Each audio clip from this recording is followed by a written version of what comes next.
saludo que ha hecho el diputado César Camacho a la convocatoria de los presidentes de ambas cámaras por iniciar los trabajos conjuntos entre las cámaras de diputados y de senadores a propósito de una ley tan importante para nuestro país y para las instituciones democráticas de nuestro país. Celebro que haya disposición de ambas cámaras de procesar el conjunto de iniciativas que se han presentado en una u otras, que tienen distintos avales y el sello de distintos grupos parlamentarios, pero en el ánimo de generar un consenso virtuoso para México. Saludo, por supuesto, a la vicepresidenta de la Cámara de los Diputados y a mis compañeros legisladores aquí presentes. Creo que un buen punto de partida en esta discusión sería o debe ser quitar esta tensión amigo-enemigos. No hay una forma virtuosa de encontrar una solución institucional al problema del despliegue de las Fuerzas Armadas si seguimos entendiendo el problema como una oposición entre ciudadanos y militares, entre derechos humanos y represión. Las Fuerzas Armadas son una institución de la República que, como toda institución de la República, debe tener sus marcos de actuación definidos en ley. Y de lo que se trata esta decisión de política pública es definir los rieles de actuación legislativa de una institución esencial que está cumpliendo una misión que, por cierto, no pidieron y que por razones de necesidad el Estado mexicano les ha solicitado. Y en primer lugar, lo primero que hay que decir es que la participación de las Fuerzas Armadas en tareas diferentes a la defensa exterior o la seguridad nacional no es nueva. No empezó, como se suele afirmar regularmente, en el 2006. Desde los años 40, las Fuerzas Armadas participan en tareas de erradicación de cultivos. En los años 60 y 70 participaron fundamentalmente en el combate al narcotráfico, 80s y 90 realizaban funciones de auxilio a las instituciones civiles, por ejemplo, para la captura de delincuentes, para el resguardo de instalaciones estratégicas, generaban inteligencia para delitos federales como por ejemplo terrorismo, narcotráfico, crimen organizado, participaron por ejemplo en la captura y la aplicación de órdenes de aprehensión. Muchos de los mandos militares terminaron encabezando instituciones civiles de procuración de justicia o bien de investigación delictiva. En los años 2000, a partir, por ejemplo, de la Operación México Seguro, las Fuerzas Armadas iniciaron un despliegue para pacificar ciertos territorios de manera temporal y ciertamente a partir de 2006 las Fuerzas Armadas sustituyeron en buena medida a las instituciones de seguridad pública, especialmente a las locales, por 4 razones. La primera, la debilidad crónica y también la captura de las instituciones de seguridad por parte de los criminales. En segundo lugar, la ausencia de un cuerpo nacional de naturaleza civil que pudiera suplir la debilidad local. Para 2006 había cerca de 12,000 elementos federales en el país, la gran mayoría desplegadas en carreteras federales y en instalaciones estratégicas. Hoy tenemos cerca de 48,000 policías federales entre la Policía Federal y la Gendarmería. En tercer lugar, el aumento de la violencia dada la expansión territorial del crimen organizado y la diversificación de su modelo de negocios. Los criminales mudaron del trasiego simple de drogas a un modelo de crimen extractivo de rentas y por tanto la violencia se convirtió en su principal materia prima. En cuarto lugar, un conjunto de aceleradores de violencia, por ejemplo, variaciones del precio de algunas de las drogas, destacadamente la cocaína y la heroína, el blindaje de la frontera después del 11 de septiembre de 2001, el aumento gradual de la expulsión de migrantes en la frontera, el levantamiento de la provisión de armas de asalto en los Estados Unidos y un largo etcétera, que provocaron en efecto una serie de aceleradores de la violencia. A diferencia de los modelos previos a 2006, las operaciones que implican fuerzas federales desplegadas en territorio nacional dejaron de tener plazos perentorios, es decir, se volvieron permanentes en varios estados de la República. Las Fuerzas Armadas sustituyeron parcial o totalmente la responsabilidad civil, estatal y municipal, y en consecuencia la intervención perdió el propósito de dar espacio a la construcción de capacidades institucionales civiles y ha generado un perverso incentivo, el perverso incentivo local. ¿Para qué invertir en capacidades propias si las Fuerzas Armadas, militares y marinos van a hacer la tarea que le corresponde a las policías municipales o estatales? Ese es el incentivo que hay que corregir. Y es importante destacar que lejos de lo que se afirma recientemente, el despliegue de Fuerzas Armadas en el país se ha incrementado en los últimos años. Dos datos.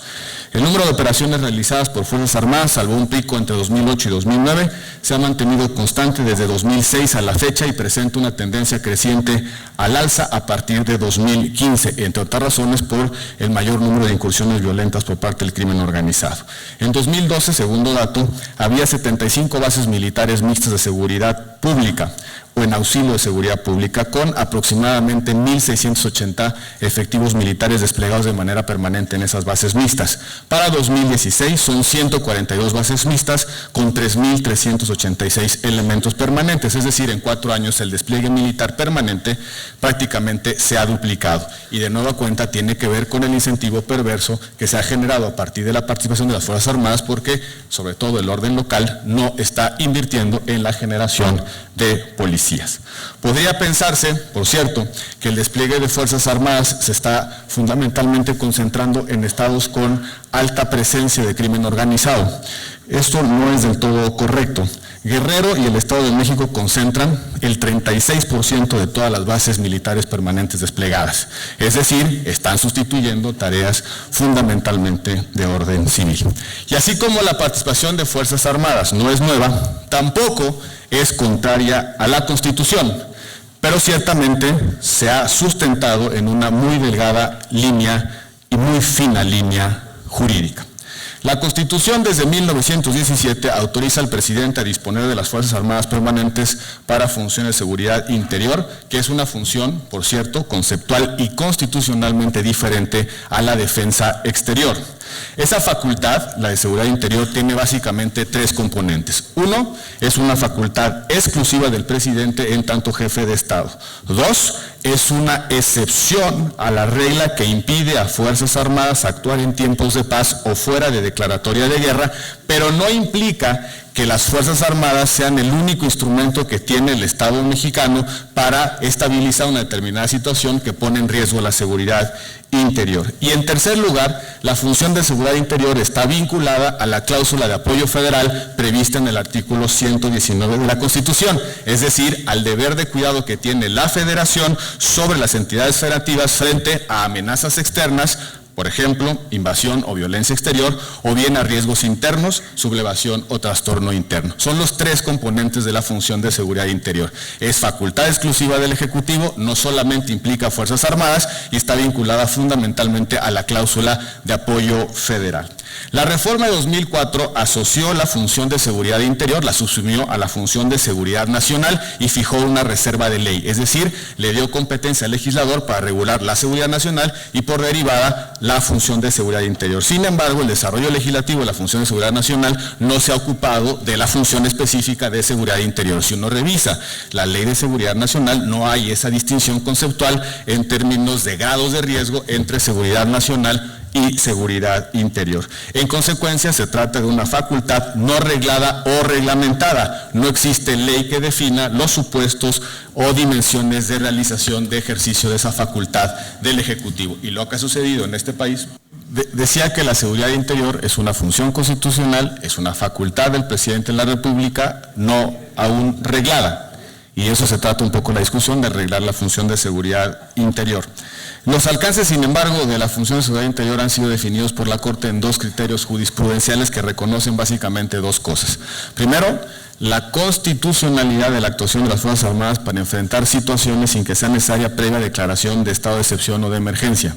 Y la segunda, reconocen la facultad del Ejecutivo como deber de cuidado de disponer de ese estado de fuerza para evitar que una determinada situación escale o degrade a una más grave que en efecto obligue a declarar dicha suspensión de garantías. Y aquí es bien importante hacer una primera precaución o formar una primera precaución. Es profundamente inconveniente vincular la reglamentación o la regulación de la función de seguridad interior con la suspensión de garantías. No es correcto vincular esa función con la suspensión de garantías. Lo deseable constitucionalmente es que se puedan activar los mecanismos de intervención para garantizar la seguridad interior sin necesidad que exceptuar la plena vigencia de los derechos y libertades públicas. Lo deseable es que el Estado pueda estabilizar una determinada situación que pone en riesgo la seguridad interior sin necesidad de declarar un estado de emergencia o de excepción, es decir, que coexista la función de seguridad interior con la plena y absoluta vigencia de los derechos y de las libertades públicas. Vincular la función de seguridad interior a la declaración de suspensión de garantías es un despropósito. Lo más importante es que esa función se realice en plena y absoluta vigencia de los derechos humanos. En tercer lugar, habría que preguntarnos si se pueden ir los militares hoy de territorio nacional. Y la pregunta y la respuesta creo que es muy simple. No se pueden ir. Por una razón, porque no hay nadie quien los sustituya.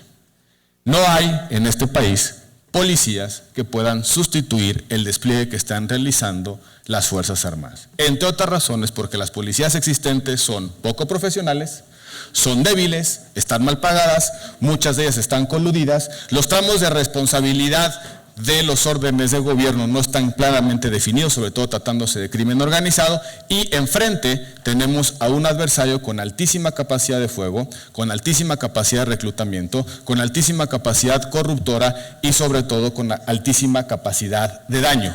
Lo deseable es que en efecto las Fuerzas Armadas sean sustituidos por fuerzas de naturaleza civil, es decir, por policías confiables, profesionales, bien dotados de equipamiento y sobre todo con las competencias específicas para poder enfrentar a cualquier tipo de riesgo a la seguridad pública.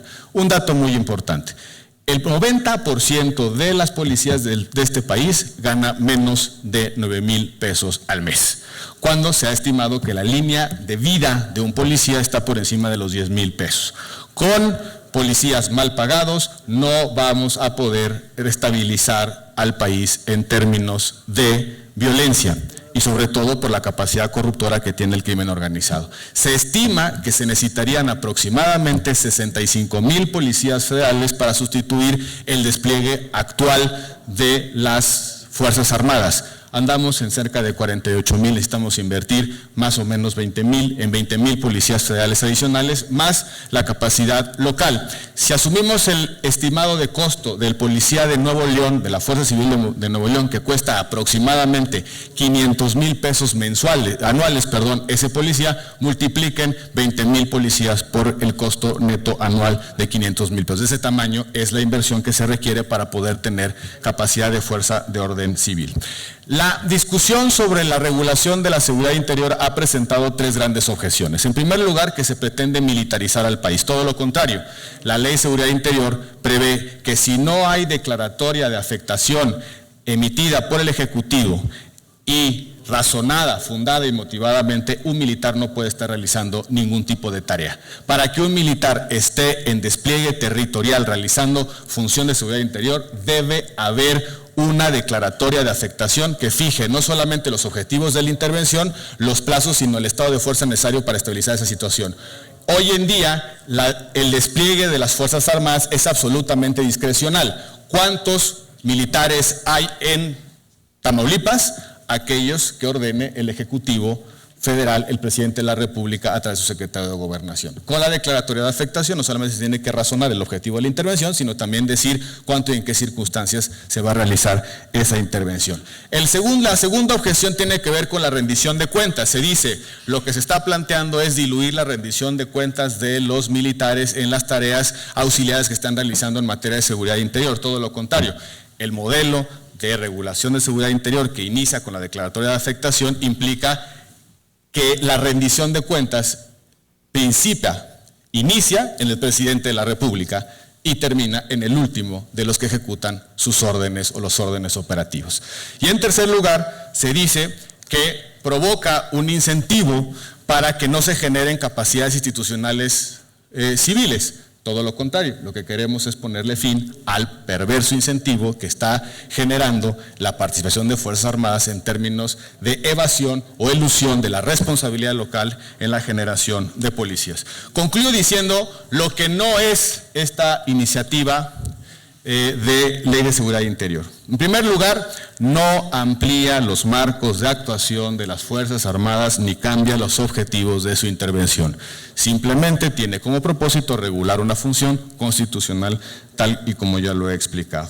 No amplía los supuestos de intervención de las Fuerzas Armadas, no causa que las autoridades civiles queden subordinadas a las Fuerzas Armadas, no amplía las facultades constitucionales de las Fuerzas Armadas, no faculta a los militares a intervenir de manera permanente en una zona. Al contrario, la iniciativa establece un plazo de 6 meses para realizar la intervención. Es absolutamente temporal. En Tamaulipas las Fuerzas Armadas llevan 10 años en las cuales no se ha generado capacidades institucionales policíacas propias precisamente por ese incentivo perverso. Si en 6 meses un determinado orden de gobierno no puede estabilizar la situación, las Fuerzas Armadas se retiran y en consecuencia se tendrán que buscar algunas otras alternativas. No limita el ejercicio de los derechos humanos porque no implica declaratoria de excepción o de emergencia, no otorga a las Fuerzas Armadas funciones de investigación o de procuración de los delitos, no supone suplir a las policías en las tareas no supone suplir a los militares en las tareas de los policías y por supuesto no genera o cierra el margen actual de discreción sobre el despliegue de las Fuerzas Armadas.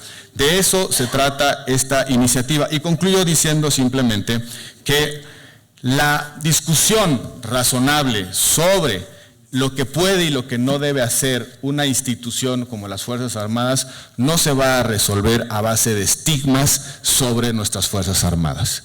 Son ciudadanos mexicanos, muchos de ellos patriotas, que en ejercicios de una responsabilidad dan la vida por los mexicanos. Querer o pretender estigmatizar a las Fuerzas Armadas como traidores a la patria o como violadores sistemáticos de derechos humanos es un despropósito, pero también un muy mal punto de partida para encontrar una razonable política que defina y decida sus márgenes de actuación. Por su atención, muchas gracias.